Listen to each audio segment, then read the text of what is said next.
Hello friends, welcome to the weekly dose of success mantras with Lazarus Dias. If you are watching this video for the first time, don't forget to like, subscribe and press the bell icon to receive notification of all our videos. All videos have the same matter in Hindi and English also. Please share this video with all your development officer and agent friends.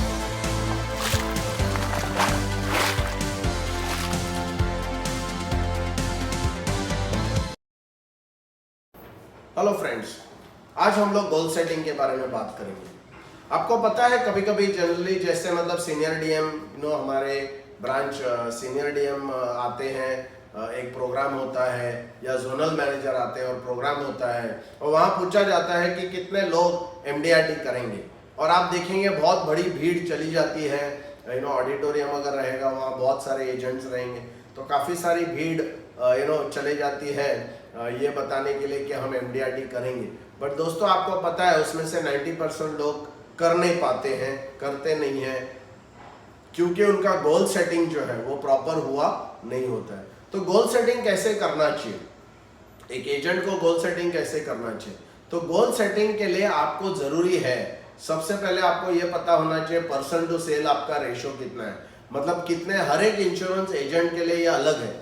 तो आप कितने लोगों को मिलने के बाद आपका cell होता है और ये रिकॉर्ड कीपिंग से ही पता चलता है। अगर आप रिकॉर्ड नहीं रख रहे हैं तो आपको बिल्कुल पता नहीं चलेगा। हमारे ट्रेनिंग प्रोग्राम्स में हम लोग रिकॉर्ड रखते हैं, ये पूरा डेटा मैं कलेक्ट करता हूँ और उसका फिर इंफॉर्मेशन जो है उसके तहत या उसके बेसिस पे फिर हम लोग गोल सेटिंग करते हैं। आपका पर्सन टू सेल रेशो, इससे पता क्या चलता है, मतलब ये कितने लोग आपको, कितने लोगों को मिलना पड़ेगा एक सेल के लिए। उसके बाद आता है meeting to sale ratio. Meeting to sale ratio मतलब कितना मीटिंग करना पड़ेगा एक सेल के लिए। उसके बाद आता है विजिटिंग फी। विजिटिंग फी मतलब आपका एक मीटिंग के लिए आपको कितना पैसा मिलता है, और ये अगर आपको पता नहीं रहेगा तो फिर आप गोल सेटिंग कभी भी नहीं कर पाएंगे। क्यों? क्योंकि गोल सेटिंग आप अजम्पशन के ऊपर नहीं कर सकते। हम अज्यूम करते हैं कि चलो मैं किसी को पूछूंगा एजेंट को क्या लगता है आपको कितने लोगों को मिलने के बाद एक सेल होता है, उसके पास कोई रिकॉर्ड नहीं रहता है, वो बोलेगा नहीं सर 4 लोगों को मैं मिलता हूँ ना तो मेरा सेल होता है। वैसा नहीं है, आपको क्या लगता है वो इम्पोर्टेंट नहीं है, आपने रिकॉर्ड रखा है और उसको कैलकुलेशन किया है प्रॉपरली तो वो आपको समझना चाहिए। तो पर्सन टू सेल रेशो, कितने लोग आपको लगते हैं एक सेल के लिए। मीटिंग टू सेल रेशो, कितना मीटिंग आपको करना पड़ता है एक सेल के लिए। फिर विजिटिंग फी, कि हर मीटिंग के लिए मुझे पैसा कितना मिलता है। इसका रिकॉर्ड रखने के बाद हम उसका डेफिनेशन या उसका गोल सेटिंग का हम अच्छी तरीके से गोल सेटिंग कर सकते हैं। पर्सन टू सेल से क्या पता चलता है? पर्सन टू सेल से पता चलता है कि जो भी हमारा टारगेट है उसके लिए प्रॉस्पेक्ट्स कितने लगेंगे, जो भी हमारा टारगेट है उसके लिए प्रॉस्पेक्ट्स कितने लगेंगे, ये पर्सन टू सेल रेशो से पता चलता है।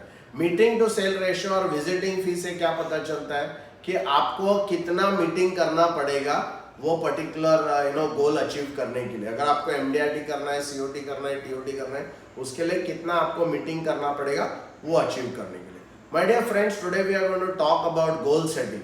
It's very important because many people set their goals, but why are those goals not achieved, or why do people not achieve the goal? Because they don't know what is their person to sale ratio, they don't know what is their meeting to sale ratio, they don't know what is their visiting fee. Now if you are not aware of this, you cannot do a goal setting, because then your goal setting will be an assumption, and we are not talking about the goal setting of assumption, we are talking about the goal setting which is data based. So which means which is based on your past data. So you need to keep very good records of whatever meetings you are doing, the number of people that you are meeting, the number of sales that you are doing, the amount of commission that you are earning. You need to have a record, and after you have a record, then it is very easy for us to do the goal setting. Now how does the person to sale, what is the person to sale ratio? Person to sale ratio shows how many people you need to meet before you make a sale. What is the meeting to sale ratio?